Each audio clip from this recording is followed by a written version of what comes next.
కిడ్నాప్కు గురైన Venezuela president Nicolas Maduro ఇప్పటికీ తాను వెనిజువెలాకు ప్రెసిడెంట్ అని న్యూయార్క్ కోర్టుకు చెప్పాడు. ఇక గత శనివారం నాడు వెనిజువెలా రాజధాని కారాకస్ నుంచి అమెరికా స్పెషల్ ఫోర్సెస్ కిడ్నాప్ చేసి న్యూయార్క్కు తీసుకొచ్చింది. సోమవారం నాడు భారీ బందోబస్తు మధ్య ఆయన్ను కోర్టులో హాజరుపరిచారు.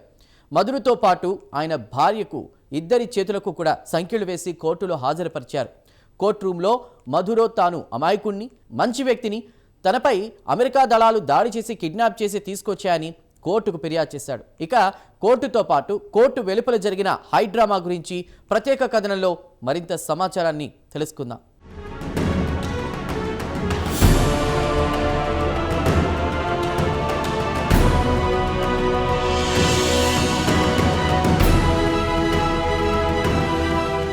అమెరికా ప్రెసిడెంట్ డొనాల్డ్ ట్రంప్ వ్యక్తిగత కక్షతో వెనిజువెలా ప్రెసిడెంట్ నికోలస్ మదురోను గత శనివారం కిడ్నాప్ చేయించాడు. సోమవారం ఆయనను, ఆయన భార్యను చేతులకు బేడీలు వేసి న్యూయార్క్ కోర్టులో హాజరుపరిచారు.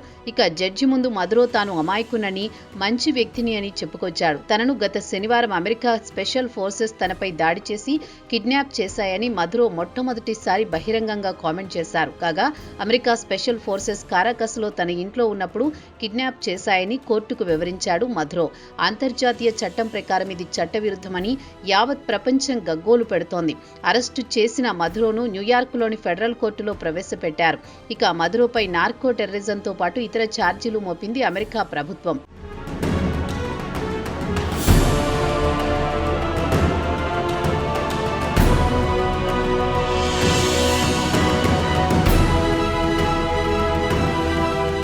మదురోతో పాటు ఆయన భార్య సిలియా ఫ్లోర్స్లను సోమవారం మధ్యాహ్నం 12 గంటలకు యుఎస్ జిల్లా జడ్జి అల్విన్ కే హెలర్ స్టెయిన్ ముందు హాజరుపరిచారు. అయితే పొరుగు దేశానికి చెందిన ప్రెసిడెంట్ను అమెరికాలో విచారించవచ్చా అనే ప్రశ్న తెరపైకొచ్చింది. అయితే దీనిపై సుదీర్ఘకాలం పాటు న్యాయ పోరాటం జరిగే అవకాశాలు కనిపిస్తున్నాయని చెబుతున్నారు న్యాయ కోవిదులు. భార్యాభర్తలు ఇద్దరిని బ్లూ కలర్ జైలు యూనిఫామ్తో కోర్టుకు తీసుకువచ్చారు కోర్టు అధికారులు. ఇంగ్లీష్లో జరిగిన ప్రొసీడింగ్ స్పానిష్లో తర్జుమా చేయడానికి వారిద్దరికీ హెడ్సెట్ పెట్టారు.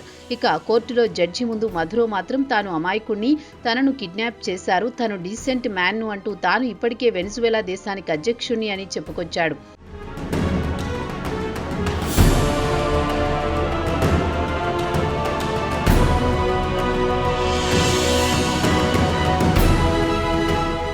మదురో అరెస్టును నిరసనగా కోర్టుకు దారితీసే రహదారి గుండా నిరసనకారులు పెద్ద సంఖ్యలో గుమిగూడారు. నిరసనకారుల ప్లకార్డులతో పాటు వెనిజువెలా జాతీయ జెండాను రెపరెపలాడించారు. నిరసనకారులను పోలీసులు కోర్టు ప్రాంగణం నుంచి పంపించి వేశారు. ఒకవేళ మదురోతో పాటు ఆయన భార్య, కుమారుడు, మరో ముగ్గురిపై ఛార్జీలు రుజువైతే ఆయనకు జీవిత ఖైదు పడే అవకాశం ఉందని చెబుతున్నారు న్యాయవాదులు.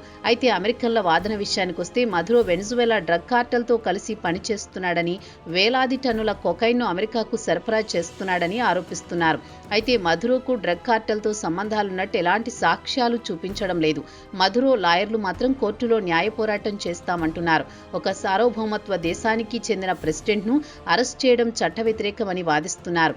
అయితే వెనిజువెలా ప్రభుత్వాన్ని, వెనిజువెలా ప్రెసిడెంట్ను అమెరికాతో పాటు ఇతర దేశాలు గుర్తించడం లేదని మదురో న్యాయవాదులు వాదిస్తున్నారు.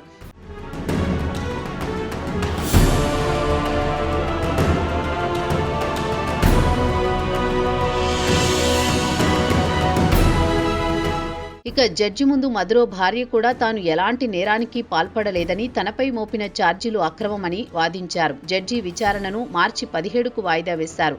కోర్టులో విచారణ సందర్భంగా మదురో లాయర్ బెర్రీ జే పొల్లాక్ వాదిస్తూ తన క్లయింట్ ఒక సార్వభౌమ దేశానికి హెడ్ అని, హోదాకి తగ్గ వస్తువులు కల్పించాలని జడ్జిని కోరాడు. పరాయి దేశానికి చెందిన అధ్యక్షుడిని మిలిటరీ కిడ్నాప్ చేసి తీసుకురావడం చట్టబద్ధంగా చెల్లుతుందా అని ప్రశ్నించాడు. మరి అమెరికా కోర్టులో విచారణ జరపవచ్చా అనేది తేలాలని మదురో న్యాయవాది వాదించారు. ఇదిలా ఉండగా సోమవారం ఐక్యరాజ్య సమితి భద్రతా మండలిలో అత్యవసర సమావేశం జరిగింది. UN secretary general Antonio Guterres కూడా అమెరికా తీరుపై మండిపడ్డారు. అంతర్జాతీయ చట్టాలను ఉల్లంఘించి మదురోను అరెస్ట్ చేయడం పట్ల ఆయన ఆందోళన వ్యక్తం చేశారు.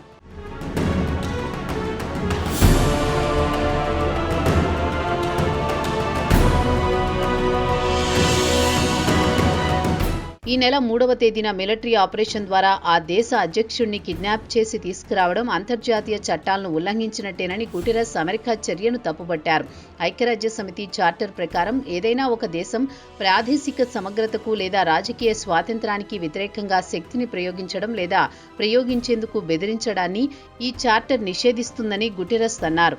అంతర్జాతీయ శాంతి భద్రతా పరిరక్షణకు సభ్యదేశాలు చార్టర్లోని అన్ని నిబంధనలకు కట్టుబడి ఉండాలని గుటెరస్ కోరారు. ఇదిలా ఉండగా యుఎన్లో వెనిజువెలా రాయబారి శామ్యూల్ మోనోకాడా అమెరికా చర్యను ఖండించారు. తమ దేశం అమెరికా చట్ట వ్యతిరేకంగా దాడులు చేసి ప్రెసిడెంట్ను కిడ్నాప్ చేసిందని ఆరోపించారు.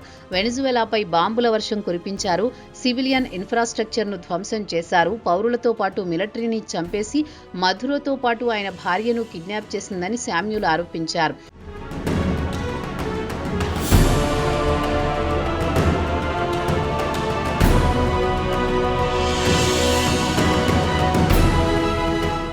ఒక దేశ అధ్యక్షుడిని బలవంతంగా కిడ్నాప్ చేయడం అంతర్జాతీయ చట్టాలను ఉల్లంఘించడమేనని ఆయన అన్నారు. యుఎన్ వెంటనే కఠిన చర్యలు తీసుకోవాలని, లేదంటే రాబోయే రోజుల్లో అత్యంత ప్రమాదకరమైన పరిస్థితులకు దారితీస్తుందని, అది ఇతర దేశాలకు విస్తరించుతుందని హెచ్చరించారు. వెనిజువెలాకు మిత్ర దేశాలైన రష్యా, చైనాలు వెంటనే మధురోను విడుదల చేయాలని డిమాండ్ చేశాయి. కాగా అమెరికాతో పాటు ఫ్రాన్స్, కొలంబియా కూడా ఆందోళన వ్యక్తం చేశాయి.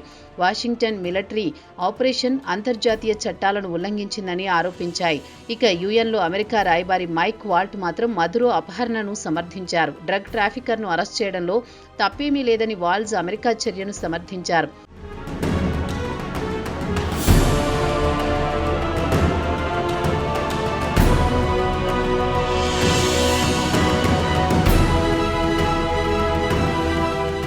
ఇదిలా ఉండగా వెనిజువెలా వైస్ ప్రెసిడెంట్ డెల్సీ రోడ్రిగ్జన్ సోమవారం తాత్కాలిక ప్రెసిడెంట్గా అధికారికంగా ప్రమాణ స్వీకారం చేశారు. వెనిజువెలా ప్రతిపక్షం మాత్రం అమెరికా చర్యను సమర్థించింది. ఇది ఆదివారం నాడు సుమారు 2,000 మంది మధురో మద్దతుదారులు కారాకస్ వీధుల్లో మోటార్ సైకిళ్లపై తుపాకులు పట్టుకుని మధురోకు అనుకూలంగా నినాదాలు చేశారు. వెనిజువెలా జాతీయ జెండాను రెప్పరెప్పలాడించారు. వెనిజువెలా మిలిటరీ కూడా డెల్సీ రోడ్రిగ్జో ప్రభుత్వానికి మద్దతు తెలిపింది.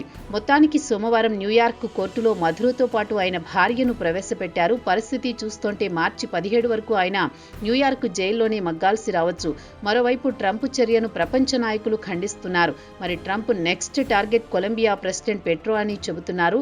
మరి ట్రంప్ తదుపరి చర్య ఎలా ఉంటుందో అని యావత్ ప్రపంచం ఆందోళన చెందుతోంది.